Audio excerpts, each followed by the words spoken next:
Jill will be online at WTIC.com. All right, Alden Davis is here. Alden, what's our big deal today coming up as we try and get you through these with Star Power thriving in uncertain times? That's right. Sneers to Cheers. Britain's Got Talent delivered another smackdown for Simon Cowell with the Jonathan Charlotte duet. Our Star Power today will inspire you and challenge you with the question, why do you make me work so hard to see who you are? Today we go from Sneers to Cheers. Wake up! 4 inspiring videos and a handout await you at myvaluetree.com. Be ready for Star Power right after weather and sports. See how this all works? 7:12 on WTIC. We'll take a break, come back, and through now. So anyway, thanks to Luke, Sally, and the guys over there. That's good. It's 7:21 on WTIC News Talk 1080. Okay, well, this is pretty interesting, Alden, because you did show me that clip, and if you go to myvaluetree.com, you can see it if you click on videos, inspiring videos. And this is another one of those like Susan Boyle kind of things where you're on Britain's Got Talent. You look at these guys and you go, well, maybe her, but not him. That ain't going to happen. And they open their mouths and it's like, whoa. Oh, it is. Welcome back once again to Saturday morning Star Power coaching session. Tips from our 5-point STAR model designed to get you into action and thrive in uncertain times by weaving together your attitude, appearance, abilities, associations, and accountabilities. Today, we work around your appearance and abilities and build on the social and emotional intelligence discussed in our last sessions. So, why do you make it so hard for me to see who you are? Are you not aware of the interpersonal dynamic that gets set up by how you present yourself? And, Coach might add, how about we cut each other a little slack until we find out what the other person's capabilities are? Let's get going because we have rich territory to cover as we travel from Sneers to Cheers. What recently happened on Britain's Got Talent? Once again, the judges and audience were delivered a real smackdown as the contestants, whom they were sneering and embarrassed by, delivered a standing ovation performance. It was a repeat of Susan Boyle and Paul Potts. Mm-hmm.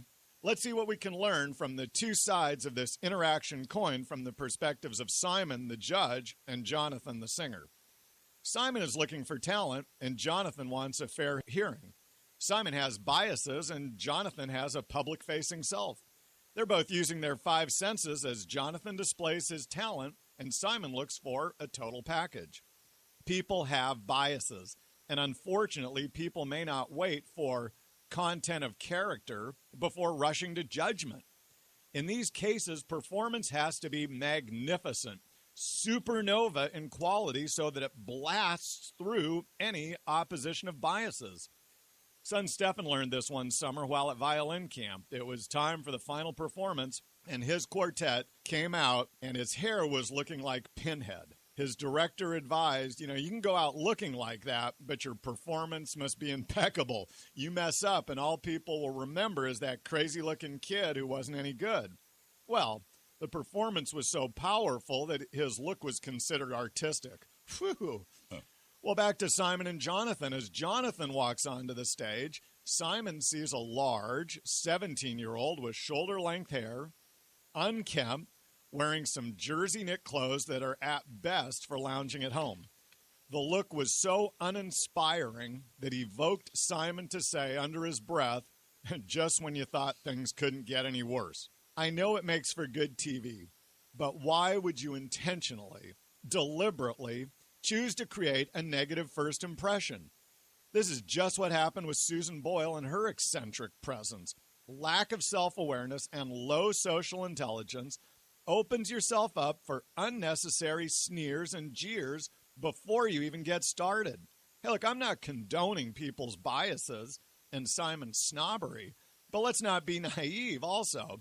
Jonathan wanted something from Simon, and he started off one down. Taking the microphone with shaking hands, the music begins, and out comes an amazing Pavarotti voice. The performance is such a contrast to the appearance that the audience rises to their feet, cheering, and it ends in a stunning success. This is the same experience for Susan Boyle. And, now with all of her success, take a look at her before-after photos. Same exact person, but with a haircut, some makeup, and a nice outfit, she is a different person. someone who will elicit a totally different first impression.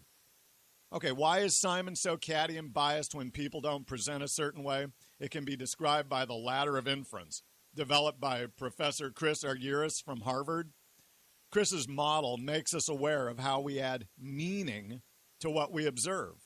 And then we make assumptions and formulate beliefs that drive our actions.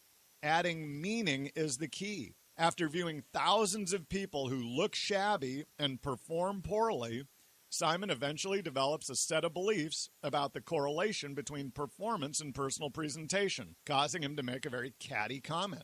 Not saying this is right, but be aware that the ladder of inference exists in each of us.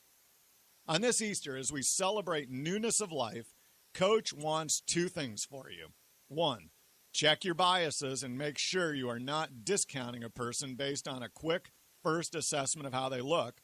And two, know that people to whom you are presenting have biases and take steps to minimize any negative first impressions that may be created. It's tough enough to succeed in this economic environment. Don't make it harder on yourself by lack of social awareness.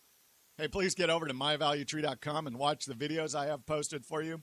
They are both instructive and inspirational and celebrate the hidden talent found in each of us. Have a most blessed of Easters. I'm Coach Davis. That was nice. But it's true. I mean, seriously, it's another one of those Susan Boyle things. Well, then who was that Paul Bass guy? Paul Potts, I'm sorry. came out. And he was, I think, Paul Bass, who writes for New Haven newspaper. The chip front tooth.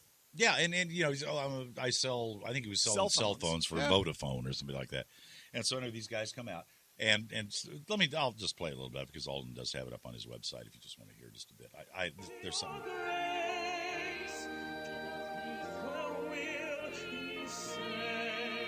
This guy's really good. Well, she's good too, but you expect her to because, you know why? She looks good. But you see this meatloaf-looking guy, and you go, it ain't going to happen, and boy, are you wrong.